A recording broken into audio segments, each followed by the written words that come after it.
obviously have very big trust issues. And so, I mean, as far as how it impacted me today because of it, I mean, I don't know. My husband and I now openly communicate, which I think helps a great deal. Sometimes, because of the past, it interferes with us. But because he's understanding, it's not pressure or anything like that. So I'm very fortunate in that respect. But and then I feel bad because I think, I just want to, him to be happy too. I hate that this should affect anybody. You know what I mean? Still, to this day. I had a panic attack the one time, or I was that consumed with fear, that I actually left town and went to Alabama for a week. I mean, it was, now I was on the phone with SAR, talking to my counselor, but I just had to get away. I was so, but that's what I always did. See, that was my MO. And my son, who sings, sang this song at karaoke the one night for me. I was so excited because he was going to sing. I thought, oh, Josh Groban or somebody, And here he sings this song about Mama putting the kids in the car another time, another hotel with a coffee pot, knowing that she has to go back because she has no money for groceries. And he was singing this song, and I just lost it in front of all these people. My girlfriend come up with a box of tissue. I just said, I thought of all the songs he could have sang. Oh, my God. But what he was singing was that at the end, here we are, and there was hope, because the chorus repeats itself over and over again, another hotel, but that's what I always did. Not all the time, but a lot of the time I ran to a friend's house. When I was actually pregnant with my son, 6 months pregnant, he beat me. My girlfriend made me go stay with her. I had a 2-year-old little girl for a couple of days. She didn't even want me going back. She was living out in the middle of the boondocks, so I had nothing to do. And, you get up in your mind and you're thinking and he was begging for me to come back, so I went back, and the first words out of his mouth were, I just want to die. And it's like, you got to be kidding me. I came back here for you to want to kill yourself because you beat me. So, okay. But, yeah.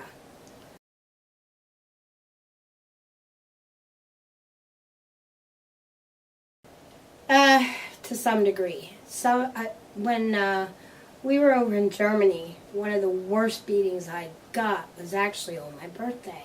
And my birthday was Mother's Day.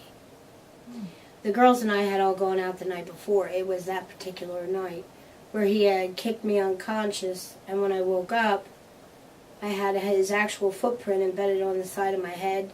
Was this? Did you ever see that movie? Where she goes to the prom, when she stands in front of the mirror and she's covered in blood. Well, that's how I looked. Carrie, yes, and that's how I looked with my long hair. I mean, I was just everything was blood. And I washed myself up, and I had broken blood vessels in my eye, and my face was puffed out. Well, the next day, all these people came to the house for a barbecue. You can't cover that up. I had long hair. I did the best I could, but in the meantime, his sergeant had known about it because I had called him that night when it had happened, and he sent somebody up the street. And the guy called him this was in the platoon, and I heard him say, yeah, it's pretty bad, but she won't go to the hospital. Because I go to the hospital, then the police and them show up and they question, and I didn't want anything to get worse. I was always afraid, if you don't get worse. You didn't want it worse, Because the next day when everybody came over to the the cookout, the sergeant came over and he took one look at me and he was like, I'm going to kick his, And I followed him out and said, no, don't. You're going to make it worse. Let it go. I was always afraid of it being worse.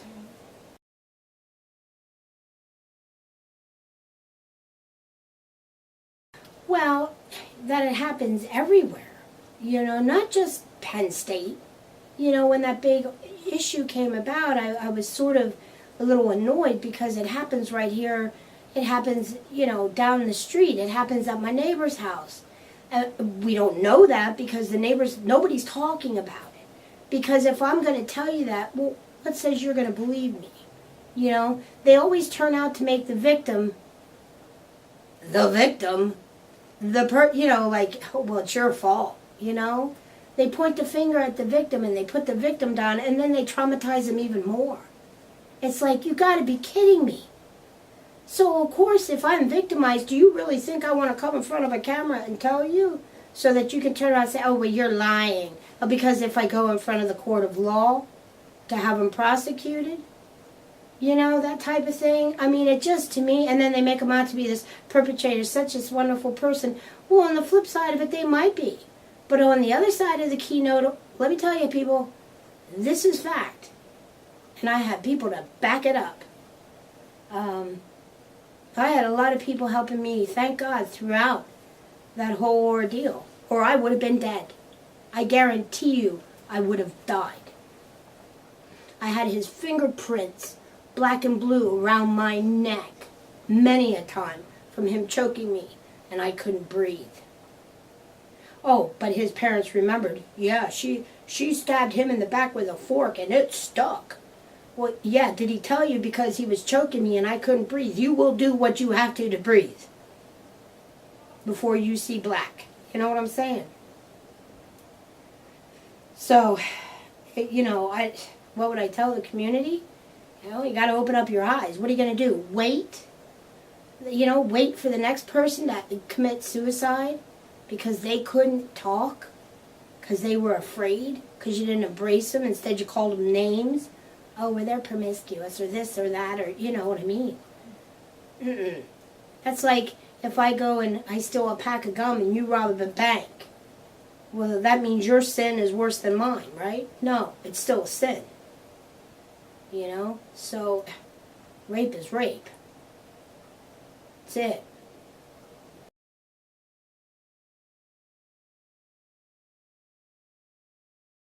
Well, yeah, and I do. I have a 15-year-old, I have a 29-year-old daughter, and I have a 27-year-old son. And if there's one thing that all three of them know is, do never be ashamed to ask for help.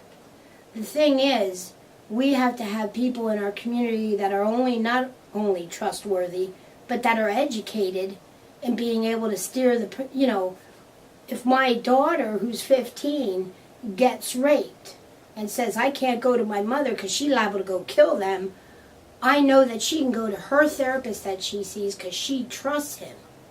And he'll direct her into the right treatment for her. Do you know what I'm saying? Mm-hmm. So, yeah, I do think we need to be educated enough to, and we need to start trusting our kids.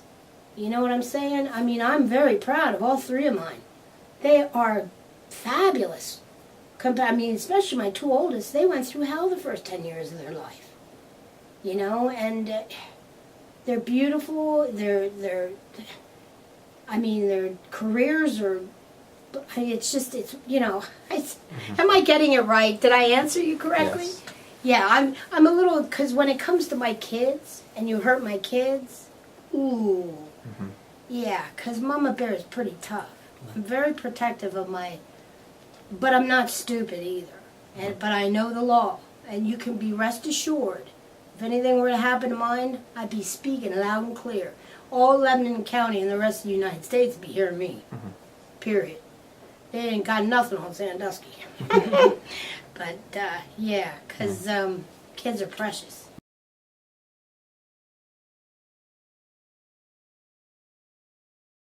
Serenity. Mm-hmm. Yeah. She, peace and serenity. Brandy was my first. She was actually, when she was a baby, she was my savior. Because he was out running around getting drunk and having affairs, and she was my little bundle of joy that kept me happy, I would dress her up in all these little pretty outfits, and she would take away from all the darkness that I was living in. There was some light because of her, And So yeah, she got me this Serenity Stone at Christmas. And having peace of mind from where I come from my story, you know, there's that song, I've been to Nice, the Isle of Greece, and I sipped champagne on a yacht. And I've been to Harlem and Monte Carlo, and I've shown them what I've got. I've been undressed by kings, and I've seen some things that a woman ain't supposed to be. And I've been to paradise, but I've never been to me. And that's the truth. I was never true to me. Today I am.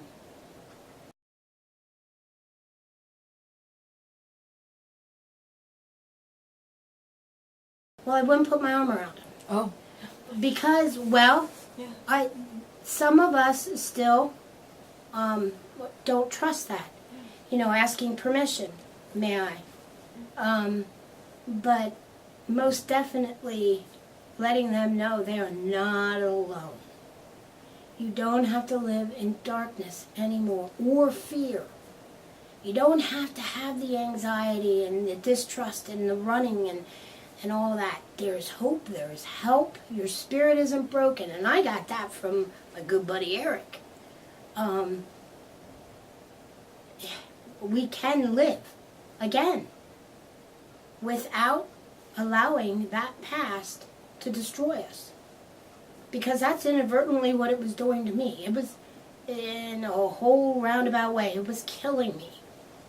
And today I don't allow it to kill me anymore.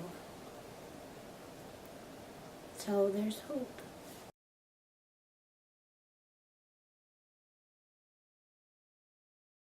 Yeah, it takes a lot of time and work though. Yeah. Sometimes it just seems like I don't want to do it anymore. You know, so then I go ahead and I bake a cake and I clean the house. You know, but yeah, the time when he used to take the Cadillac converter out of my car so I couldn't drive it. And he threatened to kill me. He was still drunk the next morning. And he went to work and he came back and he threatened to kill me. And he had guns. And he threw me out of the house. And my two little kids were sitting on the sofa. I felt so bad and they were crying. And there I am, the parent. And what am I going to do? So I bent down on my hands and knees and I said, do you trust your mommy? I'll be back. It's going to be okay. And I ran out of the house in my stockings in the snow, a block up the street to the payphone and called the police. They surrounded the house. They checked his guns. They made him put the Cadillac converter back in my car, or whatever thing he took out, so me and the kids could leave. Yeah, and that's the time where the military turned around and said, you know, you have to come and pack up your stuff and come to the barracks. And 2 hours later, he was driving in front of the house. Why are you doing this to us? I love you. And I'm going, oh my God, there he is. I couldn't shake him. Couldn't shake him. And I asked that when I was in therapy. I said, why is it they want you back? Because if they get you back, then it's okay. Everything they did to you because they got you back makes it okay. Mm-hmm. And I thought, well, it ain't okay. Right. So, but thank you for asking me to do this. Yeah. And I hope I help somebody.